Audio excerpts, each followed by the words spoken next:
Hi everyone, my name is Dion Josiah and welcome to the Dion Josiah Book Club, where I share my favourite books written by some wonderful authors.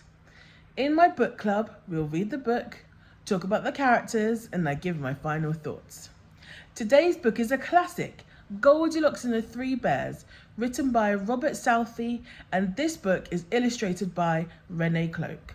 Let's begin. Timeless Fairy Tales, Goldilocks and the Three Bears, illustrated by Rene Cloke.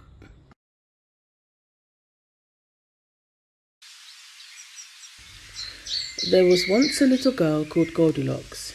She loved to go exploring in the woods near her home, and one morning, as she walked, a delicious smell wafted her way. Said Goldilocks. Someone is cooking porridge. Goldilocks loved porridge. Now, 3 bears lived in the woods. A great big father bear, a middle-sized mother bear, and a tiny little baby bear. It was their porridge Goldilocks could smell. It was much too hot, so Father Bear said, "Let's go for a nice walk. When we get back, the porridge will be ready to eat." So off they went. A few moments later, Goldilocks arrived at the hollow tree where the bears lived. Goldilocks had never seen a front door in a tree before. She was so curious that she opened the door and stepped inside. Into a cosy little kitchen where 3 bowls of porridge were set on the table. A great big bowl, a middle-sized bowl, and a tiny little bowl. The steaming bowls of porridge made Goldilocks feel very hungry. So hungry that she tried a spoonful of the porridge from the great big bowl. Ouch! It was much too hot. Next, she tried the middle-sized bowl, but this porridge was too cold. Last of all, Goldilocks tried the porridge in the tiny little bowl. It was just right. In fact, Goldilocks liked it so much that she ate it all up. Eating all that porridge made Goldilocks very sleepy. She wandered into the next room and saw a great big chair. "I'm so tired," sighed Goldilocks. "I think I'll sit down for a while." But the big chair was Father Bear's chair. It was far too big and not at all comfy. "This chair is much too soft," said Goldilocks. Goldilocks tried the middle-sized chair next. It was Mother Bear's chair. It was close to a window with a lovely view of the woods. "I'd like to sit here," said Goldilocks.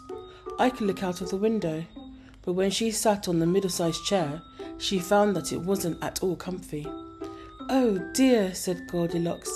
"This chair's much too hard." Then Goldilocks spotted a tiny little green chair with a pretty checked cushion. This chair was just right, but Goldilocks was too heavy for the little chair, and one of its legs snapped off, tipping her onto the floor. Goldilocks picked herself up and decided to explore upstairs. "Maybe I can find somewhere to rest up here," she thought. At the top of the stairs, Goldilocks came to a green door. By now, she was feeling very sleepy indeed. All she wanted to do was lie down and rest. Cautiously, Goldilocks opened the door. Inside the room were 3 lovely wooden beds, a great big bed, a middle-sized bed, and a tiny little bed. They all looked so very comfortable. Each was covered in a beautiful quilt, and they were neatly made up, just ready for a tired little girl to jump into. Goldilocks tried the great big bed first, but it was much too soft. Then she tried the middle-sized bed, but it was too hard. Finally, Goldilocks lay down on the tiny little bed. It was just right. As soon as her head touched the pillow, Goldilocks fell into a deep sleep. By now, the 3 bears were on their way home. They were all looking forward to their breakfast, but when they stepped inside the door, they had a surprise. "Someone's been eating my porridge," exclaimed Great Big Father Bear. "And someone's been eating my porridge," said Middle-sized Mother Bear. "And someone's been eating my porridge," squeaked Tiny Little Baby Bear. "And they've eaten it all up." The three bears went into the next room. "Someone has been sitting in my chair," growled Great Big Father Bear. "And someone's been sitting in my chair too," said Middle-sized Mother Bear. "Oh," cried Tiny Little Baby Bear, "someone has been sitting in my chair, and they've broken it." The three bears were gathered around Baby Bear's broken chair when suddenly Father Bear heard a noise upstairs. "Maybe whoever it is has not left yet," growled Father Bear as he noticed the open door at the top of the stairs. The three bears quietly climbed the stairs, wondering what they might find. "Someone's been sleeping in my bed," said Great Big Father Bear crossly. "And someone's been sleeping in my bed," complained Middle-sized Mother Bear. "And someone's been sleeping in my bed," squeaked Tiny Little Baby Bear. "And she's still here!" Goldilocks awoke with a start. She took one look at the bears and screamed in fright. Then she leapt out of the bed, fled past the astonished bears, and ran down the stairs. The three bears tumbled after her. But Goldilocks ran and ran and ran as fast as her legs could carry her. She didn't stop running until she was nearly home.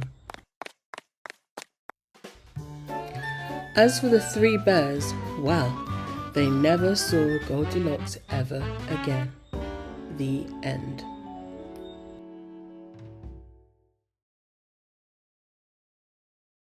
What a brilliant story. But how about we meet the characters right now? This is Goldilocks. She likes to go for walks in the woods near her home, and the smell of the porridges takes her to the bear's cottage. This is Great Big Father Bear. He likes everything big. Big bowl of porridge, big chair, and big bed. This is Middle-sized Mother Bear. She likes everything middle-sized. Middle-sized bowl of porridge, middle-sized chair, and middle-sized bed. And this is Tiny Little Baby Bear, who likes everything tiny. Tiny little bowl of porridge, tiny little chair, and tiny little bed. Oh, I love this story. Goldilocks and the Three Bears is such a classic. This was one of my favourite stories when I was a child, and one of my favourite bedtime stories that my mother used to read to me all the time. The best part of this story for me was when Goldilocks was walking through the forest and she could smell the delicious porridge and she knew that she had to have some. And I felt like I could smell the same porridge through the pages, and that made me wanted to have porridge every day for breakfast. If you like this book as much as I did, you can find this book at Amazon.com, and I look forward to seeing you on the next Dion Josiah Book Club. Don't forget to subscribe. Bye!